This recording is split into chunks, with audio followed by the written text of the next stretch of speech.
are really cool stuff. But here's the thing. I love antiques. I love old things. But just because something's old doesn't mean it's good. And I really truly believe that newer guitars today in many ways are much better than the older ones. That doesn't take away the artistry of what was done in the past. And I don't mean to say, look at a 59 Les Paul, or I have the original double guitar that I invented in the Hard Rock Cafe in Tampa, Florida. The Hard Rock main office is in Orlando, Florida. So the old owner of Dean Guitars, and I'll explain that in a second, and I went to Orlando. We saw, like, for example, they had John Lennon's jacket from the album Rubber Soul. They had over 150,000 pieces of memorabilia, everything from Michael Jackson costumes with him in the Jackson 5 to Elvis Presley costumes, to we were brought into this one room where they verified that Jimi Hendrix used this one Sun amplifier. This thing was worth a fortune. And they had a room like where stuff was like, okay, here's the normal stuff that's worth a ton of money. Here's the Mona Lisas. Okay, so we went in these rooms. It was insane. But here's the moral of my story. I'm the exact opposite of a Bonamassa. I love him to death. I think he's fantastic, but I use what I say I'm going to use. I use Dean stock guitars when I play live. When you see me on tour, I use the Speed of Lights. I love this guitar. This is available for sale. It's not mine. I love the EMG pickup system in it. I'm going to be playing one that's the least expensive model out of my entire line. And the only thing I did to modify it on tour was I took the middle pickup out. Why? Because of Iron Man. I like Iron Man. And so what I did was I took the middle pickup out and I put this red LED with a kill switch, so when you turn it on, it shines really bright. It's like that thing that in his chest. I'm like, this is how I derive my shred power. Anyway, I'm going to put on this guitar, but these are all guitars today that are available for sale. We have 3 different price points. This is the most cost effective. They have one here that I'm playing from the store, one on the wall. This is a medium level, and this is a USA one that I'll play. They're all amazing. Dean is a really great company. Now, before I play again, I have plenty to play. Are there any questions before I begin? Yes. Yeah. Speak loud. It's metal. All right.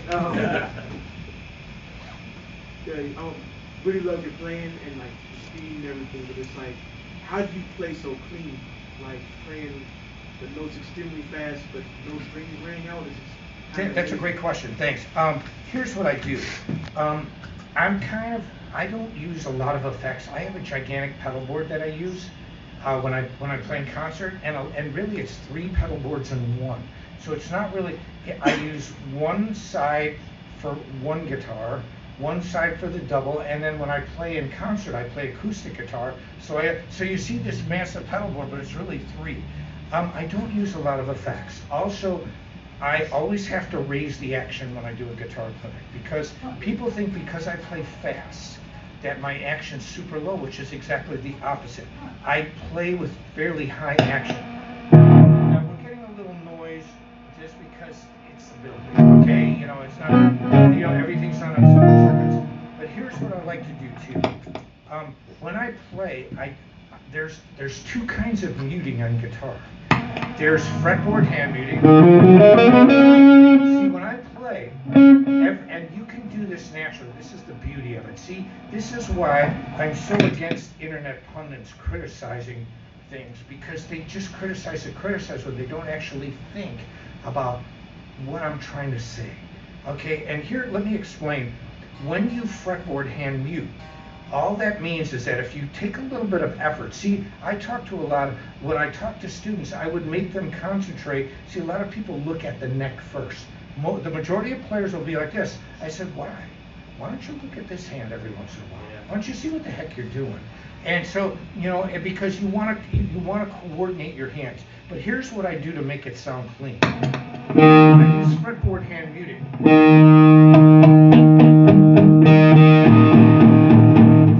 I can't block all the strings, but just hitting a note like this, it's a D, it's an E note, now I'm 2 down and a half step, but it's the 2nd fret, 4th string. blocking 5 strings. Now here's the beauty of this technique.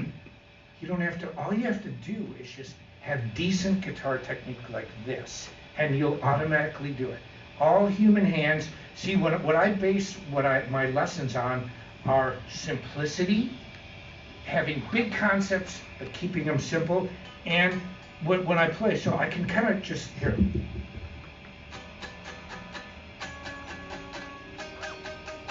See, I'm banging on more than one string, but you only hear one.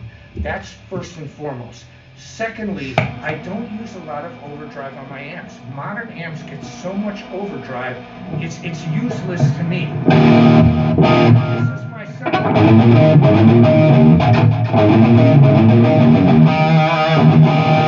Also, I know this is not, some like modern guitar players like make it a habit of saying they kind of bag on the neck position pickup. I use my neck position pickup a lot. I love that sound. It reminded me of Keith Emerson from Emerson. It's in waves. It's a square wave. Okay, it's like it's like a flute. Like a flute's like a square wave. And so I love that sound. But when I play, I don't mute the strings. And the reason why it sounds so clean is because I lower the overdrive on the amp. The amp doesn't have a lot of overdrive to start with. So if I use an overdrive pedal, it's really giving me more sustain. Now, granted, if I let this thing go, it would do that, but I just control the pedal.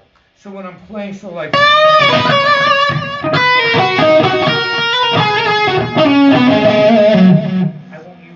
won't use it at all. And so, but the fact that it doesn't have much overdrive cleans it up. And see, because people have the false assumption that overdrive equals clean and makes it easier to play. Well, yeah, it might make it easier to play, but also makes it sound worse. And the reason, and there's another thing that I do too. Guitar is a mid-range instrument. Okay, so this is considered a middle C on guitar. Right there. So if you see the note C like this, with a line through it down from the ledger lines. So you'll see the 5 musical lines, and you see a C note that's like kind of that oval shape with a line through it. That is called middle C. On a piano, that is middle C because it's right in the middle of a piano. But here's the wild thing about guitar. You play middle C like this, but the sound is actually an octave lower. So the guitar is a mid-range instrument. And so as humans, like I'm older now, I don't hear highs like a kid. My hearing is here, but so is most of the humans on this planet. So what I do is I crank the mids a lot too. And again, it's like a jazz guitar player. I mean, you just crank more mids. It's not quite as metal sounding on the leads, but man, does it clean it up. It's like when I play live, you can hear my notes a million times better than a lot of other players. Yeah. But that's it. It starts with a cleaner distortion sound. I use an overdrive. I don't use amp distortion when I overdrive it. And I do this thing called fretboard hand muting. And really, all you have to do with fretboard hand muting is this. Every person in this room and on this planet can do it. When you put your finger down like this, if you move it to the far right of the fret, because you always want to place your fingers as far to the pickup as possible, because it gets the least amount of noise. So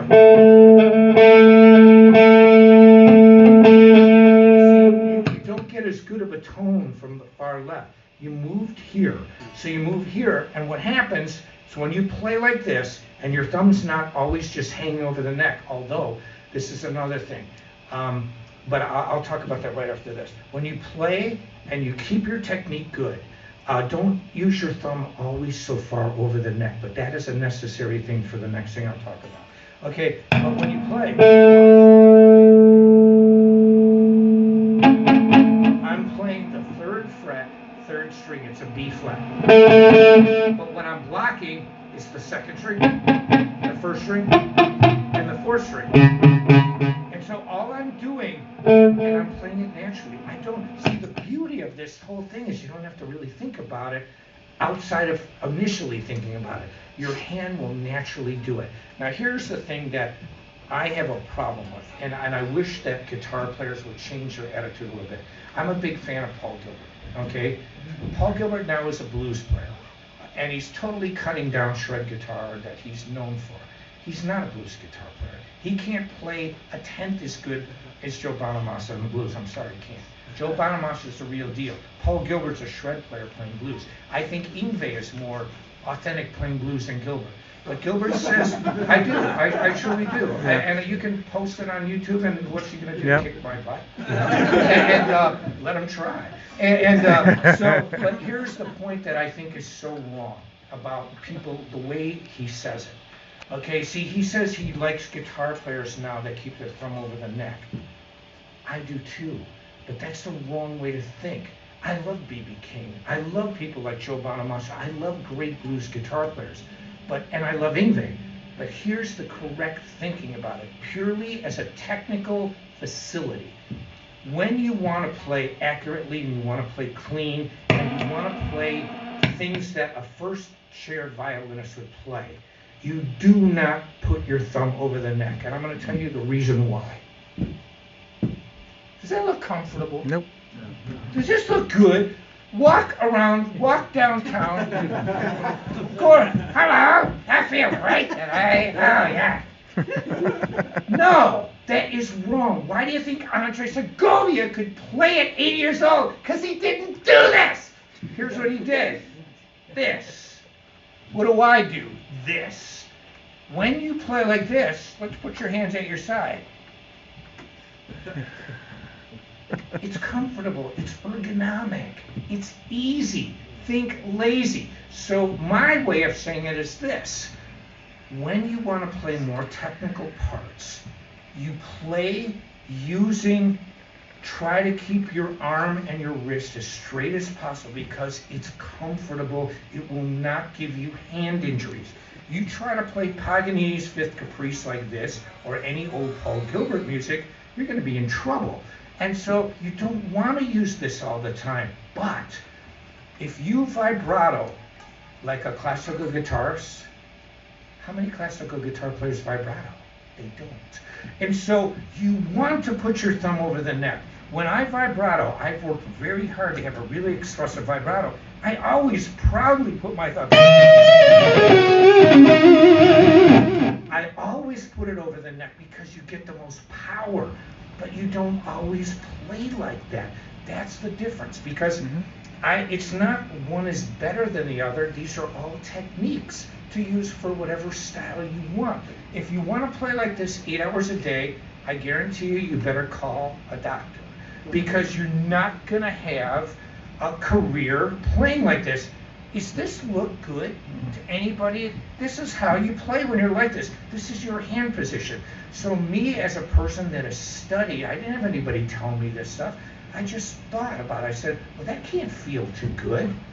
This feels a lot better. So you play like this until it comes time for that nasty vibrato. Then you put your thumb proudly over the neck and you play. And again, so this is my thinking of it. It's purely technical. It's not about what I like better or worse. That's a musical thing. But see, when I differentiate completely between what is your technique and what is the music that you play, but I can tell you this, I'm living proof of a guy that's toured all over this planet. I've never been hurt because I live by what I say. And so anyway, that's a really great question. Any others before I play? Yeah. How about the left hand? The right hand. For example, when you do like a speed down picking. Like what down picking? Speed down picking, like Master of Puppets type thing. Yeah. But I saw that the way you're holding your pick, that's a little bit different. Yeah. See, I was vertically, in these politically correct times, I was vertically challenged as a child. Okay, I'm 6'1" now, thank God. Because my younger sister I have a picture of me. I was 14 years old, I was here. My sister was 12, she was here. Okay, I was tormented as a kid. Michael, you're never gonna grow. Shut up, Marcia, I'm your older brother. And so I was this little dude with a hand like this, okay? So when I was playing guitar, my arm looked like basically one of those talking dolls. I was like mini-me. And I mean, I was really tiny for my age. What I did with the down picks, that sound is really cool. That down picking sound, when you're talking about Master of Puppets and things like that.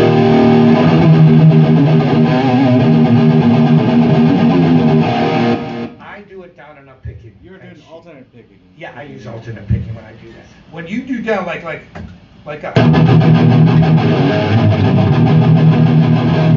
I mean, I like that sound, but I can do it really fast, alternate picking. And my idea is be lazy about it. And if I can get the sound, see what I'll do to get that same sound is I'll change my guitar pick. See, a jazz pick gets a little bit deeper, thicker sound. It's innately, you know, that the. Let's soften it up. Like a.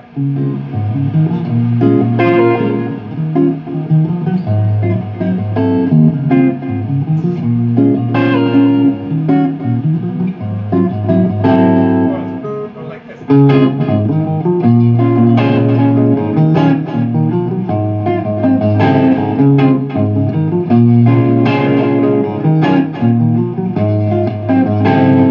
These picks sound thicker. So what I'll do is when I play metal rhythms, I'll use Fender style picks. I use thinner picks, I use lighter ones. It gets a more metal sound. The kind of, see, so I don't have to rely so much on the down picking, I rely on the sound of the pick. And you can't tell, like if you're in the studio, you can't tell if I'm down picking or not. But I'll tell you what I do with alternate picking. I have a very strange style, and I don't recommend this style for everybody, but I can tell you what I have. The thing about guitar that makes it so unique is that no two people really play alike. And yet there's so many, we have many more differences in guitar technique than we have similarities. But the similarities that every great guitar player has are so important, and there's so few. And this is another thing online that I just shake my head. You know, I made a study of this. You know, I'm a professional. Okay, I'm not some amateur guy that makes videos every day and posts them on YouTube and I'm amazing. Okay, it's a lot harder to stand up here than it is to put your camera in your bedroom. Okay, I'm not discounting that. I think that's a great thing to do, and you see, you know, if it's a way to get you out there, I'm 100% behind it. I do it too. But when it comes to picking, here's what I learned. Because I was so little as a kid, my arm was really small. So I actually, nobody told me this, and I'm left-handed. So this was my weak hand, my picking hand. I used to extend my hand out all the way because my arm was so little. As I grew, my arm went like this, and I rested my hands on the guitar. And people online always say, well, what does he use, his wrist or his arm? I use a combination of both. And see, and this is why it's so hard to copy my style. And I'm going to tell you what I feel that I would have done if I would have had a teacher like me, because I didn't. I taught myself, and I'm the teacher of millions of people around the world. I do something that I did by accident. When I play guitar, a human wrist moves like this. Okay, that's how my wrist moves. See, it moves like, it doesn't move side to side. See, a lot of these players play like this. Again, walk down the street. First of all, you probably get arrested for indecent exposure, but regardless of that, but just do this. It hurts. It hurts. This doesn't hurt. That's the way a human wrist moves. So I very rarely, my elbow is very minimal in this thing. And basically, everybody online's got it wrong except for a guy named Troy Grady. He's got it right. Yes. But see, when I play, it's like a hinge. It moves this way, and I cannot explain it enough to people. Like it hasn't really caught on over the years. It's so unique to me, but it works so good because it's so comfortable. But here's the technique that I'm going to tell you right now that I would have done if I had a teacher that would have told me. This, you have your hands on the actual guitar. John Petrucci does this. Yngwie Malmsteen does this. A lot of great guitar players. But there's a free-floating way. Al Di Meola, Joe Bonamassa. And then you look at a lot of guitar players from the past, jazz players. They played like this. If I had it to do all over again, I would play like that. Really? And I'll tell you why. Because it's the same idea. See, when the only difference that we have as guitar players is that when we play medium speed to fast, no great guitar player I've ever seen moves this part of their hand. Now, I used to say in my early instructional videos, don't move that at all, even slow. But that's the only thing out of 30 years of teaching guitar that I've changed. Everything else completely stands the test of time. But this I found when you're playing electric guitar, it's kind of like a small brush on a painting. They're nuanced. Whereas when you play medium speed and fast, you're using wider brush strokes. Okay, so what I'm talking about is this. Every single great guitar player I have ever seen in my life, I've made studies of John Petrucci. I've made studies of Eddie Van Halen. I've made studies of Yngwie Malmsteen, of George Benson, of Eric Clapton. The list goes on and on and on. And I've also made studies of people like Joe Pass and Pat Martino and even Django Reinhardt. And what I found is this, 100% of the time, 100%, the greatest guitarists in history lock their index finger and their thumb when they're playing fast. So see, when I play fast, this is actually the motion. It's hard to do, but see, it's going like this. This does not move. When you are Al Di Meola or Robert Fripp or a country player playing like this, we only have one thing in common. None of us move this. Brad Paisley the same. And so that's the only thing that we have in common. That's it. And so it doesn't really matter so much about your elbow or your arm. People have gotten me wrong forever, and that's okay. I'll live with it. And it's probably why my DVDs and instructional programs still sell so well. So I can't complain about it. We do still fantastic. My Speed Kills, it's like the shred guitar Bible. It still sells after all these years. I mean, it's great. It's unbelievable. But it has stood the test of time because I thought about it. I mean, my degree in music really helped. I had hundreds and thousands of years of history. For example, our tonal system alone started from the Greeks. When I go to places like India or China, their tonal system is different. They have notes between our notes. There are quarter tone pianos. So between just those two notes, you can get 4 notes in between there. And when I've listened to certain music outside of the United States, there's a study called ethnomusicology, and it just means the study of other cultures' music. It bended my ear, because instead of hearing, I hear,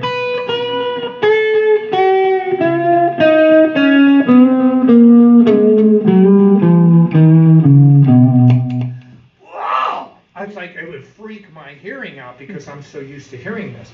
But we have a very sophisticated tonal system based on mathematics. I don't know if you guys know this. Our tonal system is called well-tempered. We are actually out of tune. Our tonal system is slightly out of tune to be in all keys. It's a mathematical thing that Bach figured out. Bach wrote the well-tempered clavier. He wrote it because at Bach's time, there were 2 systems of tonality called mean tone, well-tempered. Mean tone was mathematically perfect. If you were in the key of A, you were absolutely 100% dialed into do, re, mi, fa, sol, la, ti, do. The problem with perfection is the farther you get away from it, the more out of tune it became. So all of a sudden, you're in A. Cool, B flat. Not bad. B. C. And by the time you get a fifth away, it is so far out of tune, you can only write music in a few keys. So Bach said, let's just detune a few things. It wasn't his idea, but it was these 2 tonal systems. And he said, let me write music to show why detuning a few semitones in each key to allow you to play. It's imperceptible to the human ear. We can't really hear it. But mathematically, we know. I know this. I studied it. And so, but he wrote the well-tempered clavier. From that point on, basically, this is our tonal system. So, when it comes to picking, when it comes to all these things, I just made the study of it. I really did it. And I can tell you, I would love to tell everybody in this room to play like Mikey, but it's not really necessary. It isn't, because my instructional videos were never to play like me. It's a culmination of a lifetime of experience and education and studying. See, I love music. Like, I get chills from hearing music. I get like certain feelings from it. So it's not just technique. Like even my song Rainforest, like when I play it, sometimes I get chills because it's just cool. I love writing music, and I'm a prolific writer. I've got 12 albums. I've got a new one coming out. I just had a new one released, but it's all cover songs from my label yesterday. But the moral of the story, whether it's picking anything else, it's the tone. Those downstrokes, Mark Tremonti practices those a lot. Okay, he loves that downstroke sound, but he can't play my stuff, but I can play his stuff. You know what I mean? So I say, okay, Mark, that's pretty awesome. I'll just put on a lighter pick and do it the same way, do it my way, and it sounds just as good, and I can play it way faster. So, but certain people get that sound. Like James Hetfield can play super fast down things. He's better at it than I am. More power to him. He's Metallica. That's his sound. My sound is not like that. I don't think like him. I think more of, I can get a really heavy, crunchy sound by not expending that much energy. It's a lot of energy to go. So I can just and look at hot chicks in the audience. So so anyway, all right. I'm gonna play one more song, and then actually two. I want to play one with this. I'm a big fan of all different kinds of music. And I did these tribute songs, and they became really popular. A lot of bands do versions, but when you do like a mashup, see, we used to call them medleys. Okay, in today's world, we call it mashup. I always thought in medleys. I never liked to just play a song. I always like to take 10 songs from an artist, and I've been doing this since I was a kid. But I don't know if you guys know this, but in the United States, we pretty much invented a lot of stuff. Okay, but you want to know what else we invented? This is something really bizarre, and this has nothing to do with a political party. Ronald Reagan in the 80s was an actor. Okay, now everybody portrayed him as being a dummy and all this stuff. He was not dumb at all. He was extremely smart. His letters to his wife, he's a devoted husband. But the thing, it's not about Reagan. It's about what he did for artists. What Reagan did was this. He passed laws. For example, in California, a contract is not even valid unless there's an exchange of money. But here's one of the coolest things that he did. When you write a song and you actually develop it as a piece of music and you can timestamp it, so you put it on your computer and you have a date, you don't have to send it in to the government. Your intellectual property is covered. You are the author of that song. And so you don't have to go through, like when I was a kid, we had to go through copyrights, we had to go through the government, it was all this BS, and they lasted for 25 years. Well, that still can happen. If a song becomes so popular, it becomes in the public domain, like this, if you do that long enough, Richie Blackmore's going to lose his copyright. But the point is this, that you can actually copyright an arrangement, and your song is protected under the U.S. government by just writing it and put it on something that you can tell somebody in the future, yeah, see what it says on my computer? I wrote it, May 19th, 2018, or May 22nd, 2011. And so it doesn't really matter, but it's a really cool idea because, and the reason I'm saying this, and I'll shut up, in Beethoven's time, Beethoven's Ninth Symphony has the Ode to Joy thing.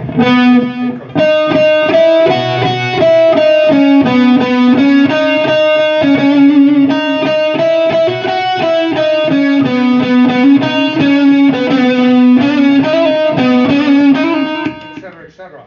He didn't write it.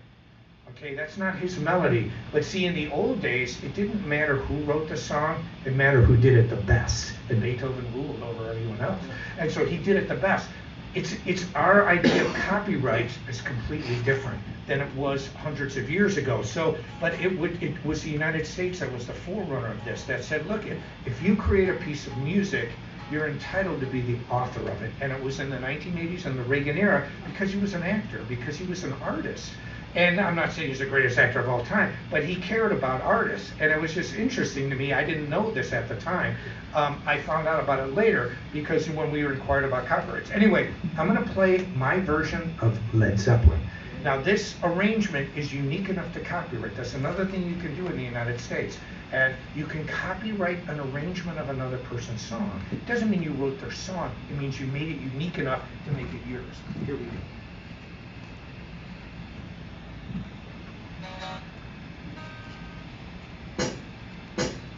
I love this guitar, by the way.